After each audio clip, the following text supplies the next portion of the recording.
بەڵێ بەڕێزانم ڕۆ لە ناوینی ڕۆژ گفتوگۆ دەکەم سەبارەت ئەو هێرشانەی کە چەند ڕۆژێکە بە تایبەتی کێڵگەی کۆرمەر و کۆمپانیای دانەغازی کردوتە ئامانج ئایا کێ لە پشت ئەو هێرشانەوە هۆکاری ئەم هێرشانە بۆچی دەگەڕێتەوە ئایا وەک باز دەکرێت خوێندنەوەی بۆ دەکرێت لەلایەن بەشێک لە چاودێرانی سیاسی وەکو فشارێک بەکاردەهێنرێ بۆ سەر پارتی و یەکێتی یاخود بابەتی تری لە پشتەوەیە. من گفتوگۆی زیاتر دەکەم لەگەڵ میوانەکەم و دواتریش دۆخی عراقیش تاوتوێ دەکەین و پرسیاریشمان لەسەر ئەو بابەتە دەبێت. بەڕێز عەدالەت عەبدوڵڵا چاودێری سیاسی مامۆستای زانکۆمڕۆ لە ناوینی ڕۆژ لەگەڵمان دەبێت. کاک عەدالەت سپاس بۆ بەشداریکردن لە ناوینی ڕۆژ لەگەڵمانیت. دەمەوێت سەرنجت بزانم سەبارەت بەو هێرشە موشکیانەی سەر کێڵگەی کۆرمەر کە چەند ڕۆژێکە چڕبۆتەوە و لە ئێسادا و کۆمپانیایە کە بازەوە دەکات کارەکانیان تا ڕادەیەک ئەو فراوانی کە لە پێشووتردا برەویان پێدابوو لە ئێسادا بچووکتر دەکەنەوە. ئەگەر سەرنج درابێن بەشێکی زۆری ئەو شیکاریانەی کە بۆ ئەم هێرشانە هەیە لەسەر بنەمای باگراوەندی دووبارەبوونەوەی هەمان شێوەی هێرشان بۆ سەر کێڵگەڵەوتیەکان و چەند ناوچەی تری هەرێمی کوردستان بۆیە دەست بەجێ تەنانەت ئەمڕۆ گەر سەرنج درابێت ئەو بەیاننامەی کە سەرۆکی حکوومەتی هەرێمیش بڵاوی کردوتەوە جۆرێک لە گومانکردن یان یەکلابوونەوەی تیا بینڕێکە پێی وایە جهتێکی دیاریکراو هەیە لە ناو پرۆسی سیاسی عێراق هەوێ ژێرخانی یابووری هەرێم یەکلا بکاتەوە بەڵام لە ڕووی زانستیەوە هێشتا یەکلا نەبووتەوە لایەنی سەرەکی پشت ئەو هێرشانە کێیە چونکە تاکو ئێستا کەس ڕای نەگەیاندووە کە کێ ئەو هێرشانی ئەنجامداوە لە کاتێکە ڕەنگە پێشتر تا ڕادەیەک پێویستی بە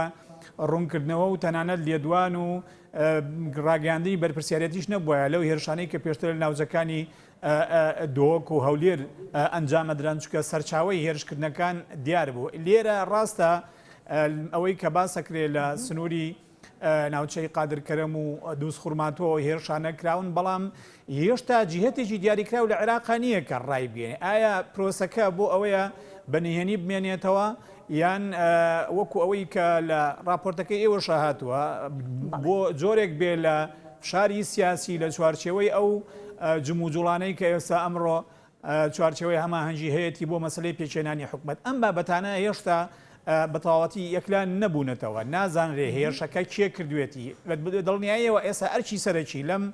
بابەتە ئەوەیە کە لایەنی حکوومەتی هەرێم و لایەنی حکوومەتی عێراقی و وەکو وتەبێژی تەنانەت وەزارەتی دەرەوەی ئەمریکاش داوای کردووە بزانرێت کە سەرچاوی ئەم هێرشانە کێیە و لەسەر بنەمای ئەوە هەڵوێستوە بگیرێت. باشە کەواتە کاریگەری ئەم هێرشانە چی دەبێت کاک عەدالەت؟ کاریگەریەکەی پێش شتێکەوەیە کە نەساقە مژیرێک دروستەکە لە لای هەموو ئەم کۆمپانیانەی کە سەرگەرمی دەرهێنانی نەوت و مامەڵەکردن بە سامانی سروشتی هەرێمی کوردستان لە چوارچێوە و گرێبەستانەی کە لەگەڵ حکوومەتە کردویانە لێرە کەواتە ئەبێ بزانین کە ناسەقە مژیریش گەورە دروست بووە فعلەن بەدڵنیاییەوە بۆ ئەو کۆمپانیانە ناتوانن لە سایەی هەلومەرجێکی ئەمنی ناجێگیرە پەرە بە دەرهێنانی نەوت و کارکردن لە سامانی سروشتی هەرێمی کوردستانە بکەن ئەمەش بەدڵنیاییەوە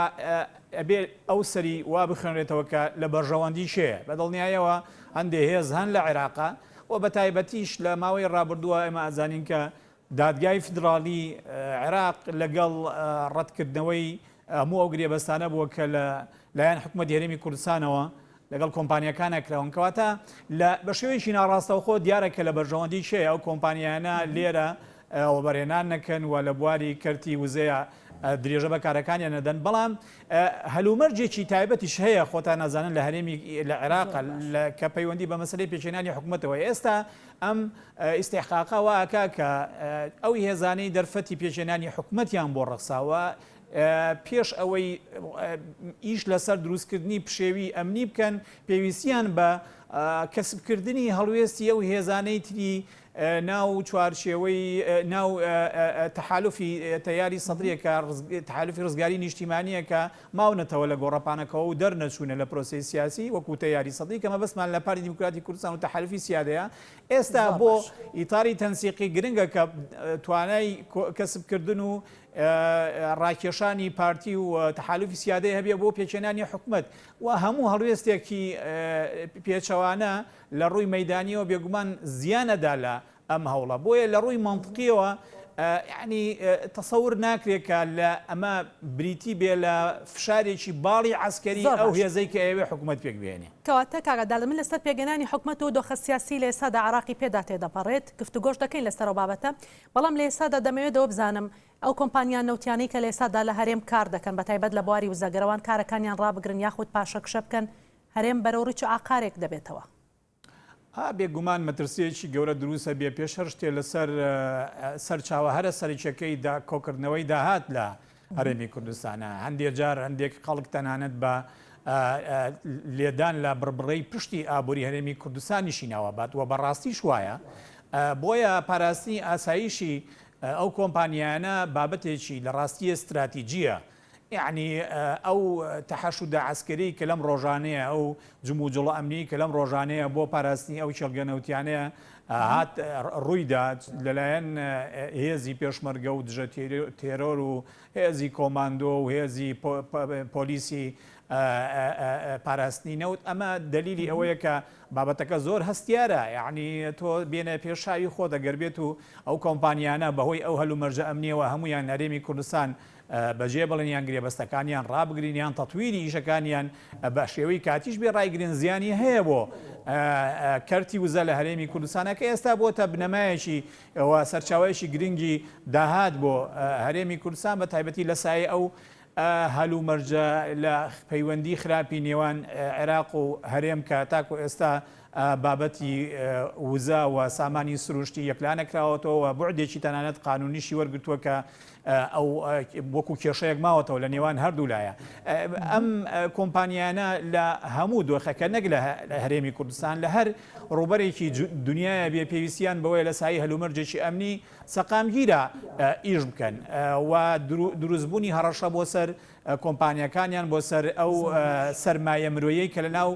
لە چوارچێوە کۆمپانیانەیە ئیشەکەن بێگومانە بێتە کێشەی گەورە بۆ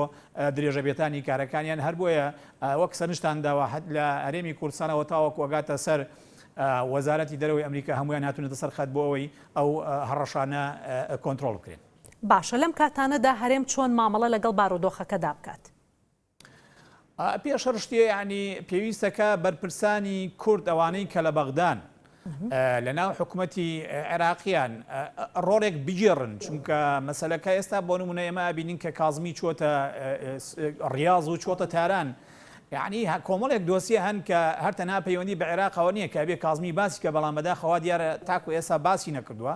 هەندێک لەو دۆسیانە پەیوەندی بە هەرێمی کوردستانیشەوە. یەکێک لەوانە بوونی هێزی میلیشایی سەر بە هەندێک هێزی شیعە لە عێراقا بە بەردەوامی وەکو سەرچاوەیەکی پشێوی ئەمنی ئەمێنێتەوە بۆ سەر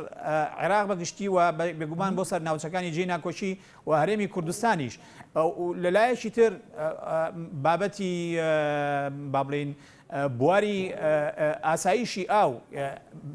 کۆماری ئیسلامی ئێران هەمومان ئاگادارن کە نزیکەی دا بۆ 12 بەنداوی دروست کردو لەسەر ئەو ڕووبارانی کاوەکانی ئەڕژێتە هەرێمی کوردستان و عێراقەوە. ئەمە زیانێکی داوە لە هەرێمی کوردستان. پێویستەکە بەرپرسانی کورد لەناو حکوومەتی عێراقیە کاتێک کە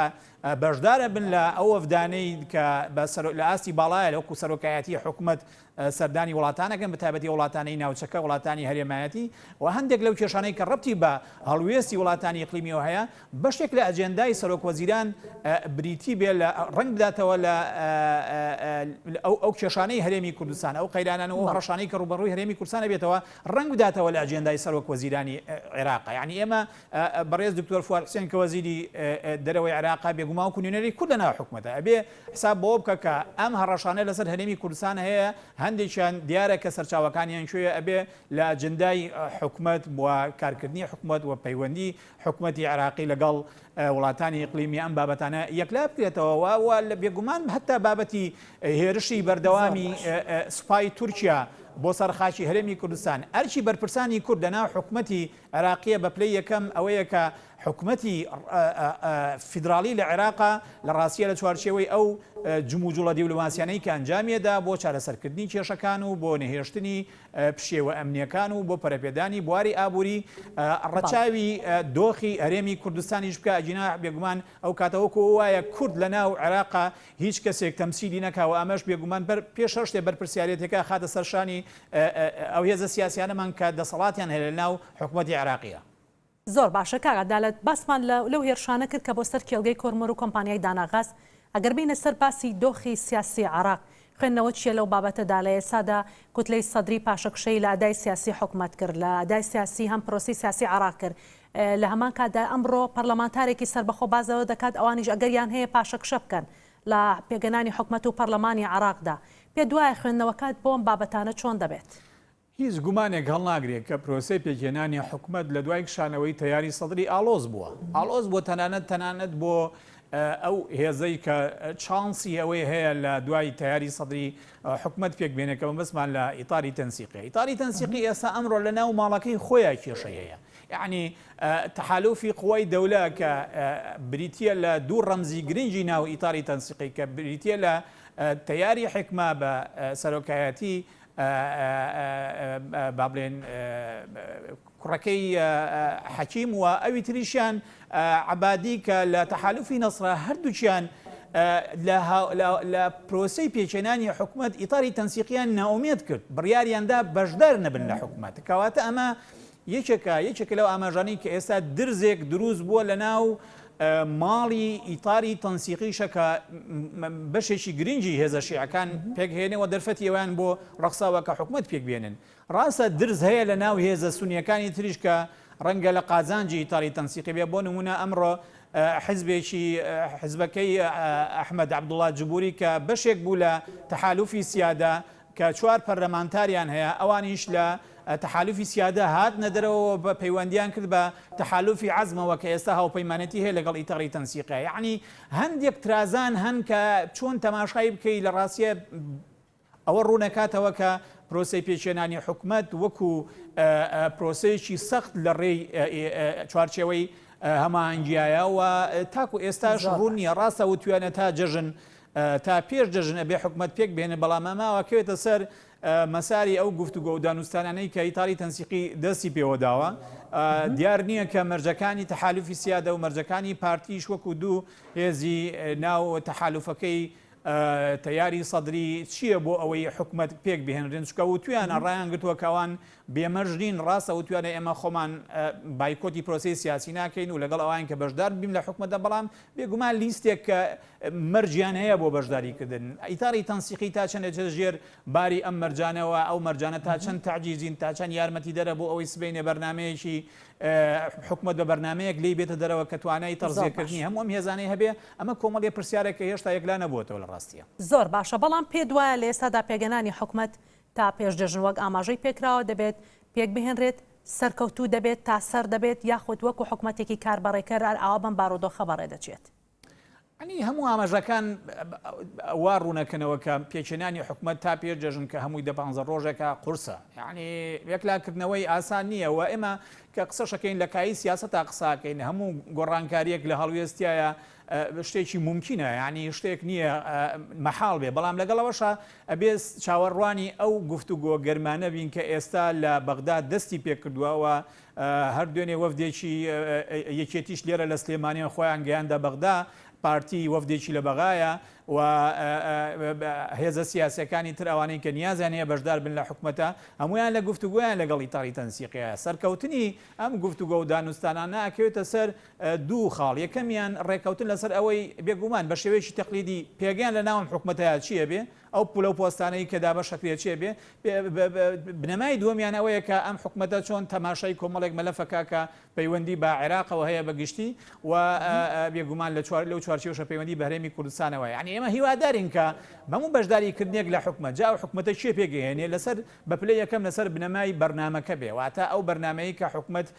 سبەینێ ئەگەر توانی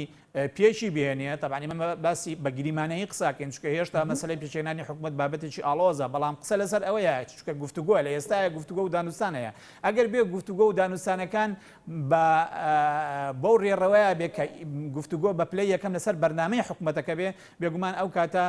تا ڕادەیەکی زۆر ئەتوانرێت بەشێک لەو مافە سیاسی و ئابووری و دەستوریانەی کە هێزە سیاسەکانی عێراق پیان وایە کە بەجێبەجێکردنیان سەقامگیری بۆ عێراق ئەگەڕێتەوە ممکنە ئەو مافانە بچەسبێن.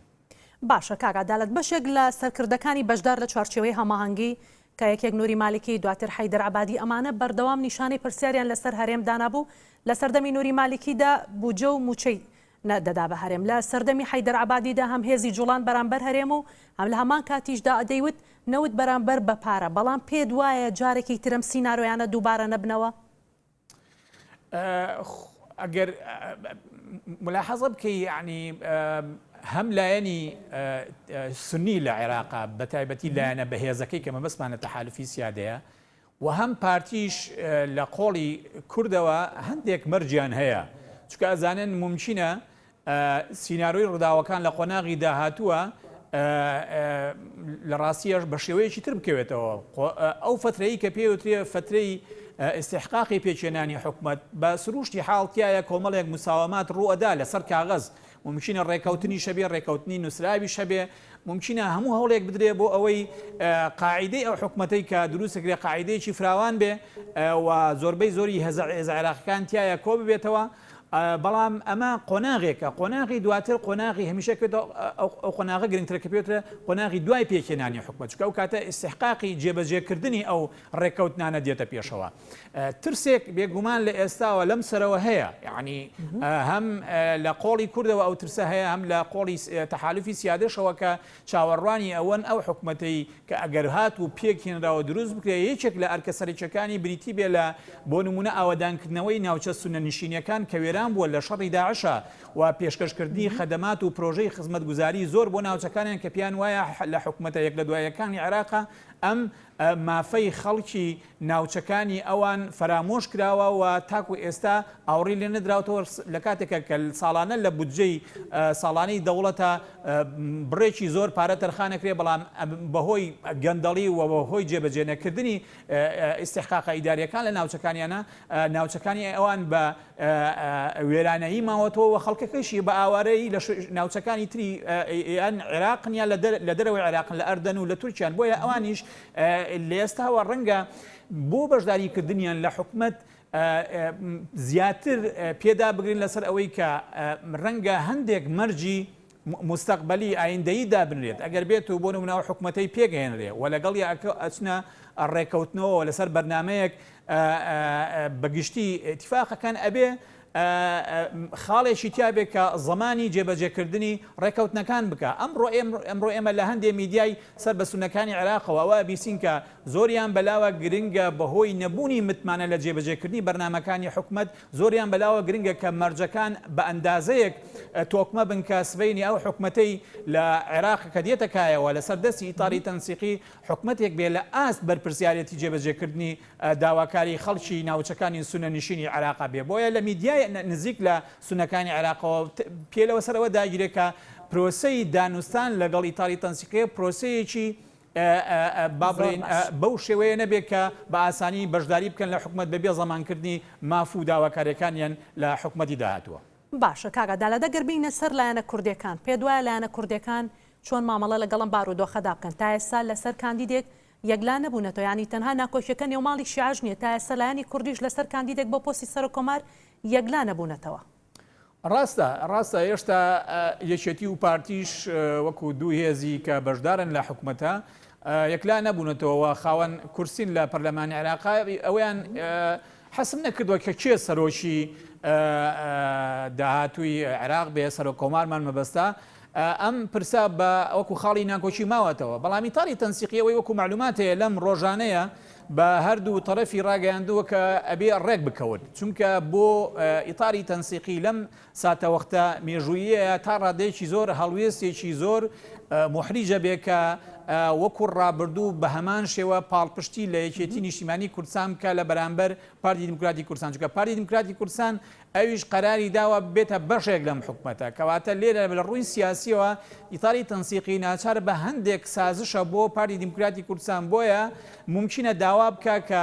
سەرۆک کۆماری داهاتوو کە لە کورد و پشتی کووردە لە نێوان ئەم دوو هێزەیە لەسەر بنەمای ڕێکەوتنی هەردوو هێزەکە بێ ئەمە ئەگەر سەری نەگرت و ئەو هامیشەی کە ئەدرێ بە هەردوو هێزە سیاسیەکەی کوردستان بۆ ئەوی ڕێکەون لەسەر ئەم خاڵە لەو حاڵەتەیە بژاردەیەکی دێتە پێشەوە کە ئەوش بژاردەی سیناریۆکانی ڕابردووە کە هەردوو کاندیدی پارتی وێچێتی لە ناو پەرلەمانی عێراقا خۆیان هەڵبژێرن و لەسەر بنەمای متمانەی ئەندامانی پەرلەمانی عێراقەوەی کە حزوری هەیە لەسەر ئەساسی ئەوە یەکلا بکرێتەوە بەڵام بێگومان لەم چەند ڕۆژەیە گفتوگۆکان چڕە بنەوە لەسەر ئەوەی کە بە بژاردەی یەکەم لێ بێنە دەرێ ئیتر ئەوەیان ئایا پارتیە سازشەکە بۆ یەکێتی کە دکتۆر بەرهەم ساڵح بێتەوە بەسەر کۆمار یان یەکێتیە تەنازولەکە بۆ پارتیکە دکتۆر بەرهەم نەبێ و کەسێکی تر بێ یان نەخێر بژاردەکەی تر دێتە پێشەوە کە هەردووکیان دەچنە شێبەرچێوە لە ناو پەرلەمانی عێراق بۆ یەکلاکردنەوەی کاندیدی خۆیان بۆ سەر کۆمار. بەڵێ بەڕێز عەدالەت عەبدوڵڵا هەموو مامۆستای زانکۆ و چاودێری سیاسی سپاس بۆ بەشداریکردن لە ناوێنە ڕۆژ لەگەڵمان بوویت.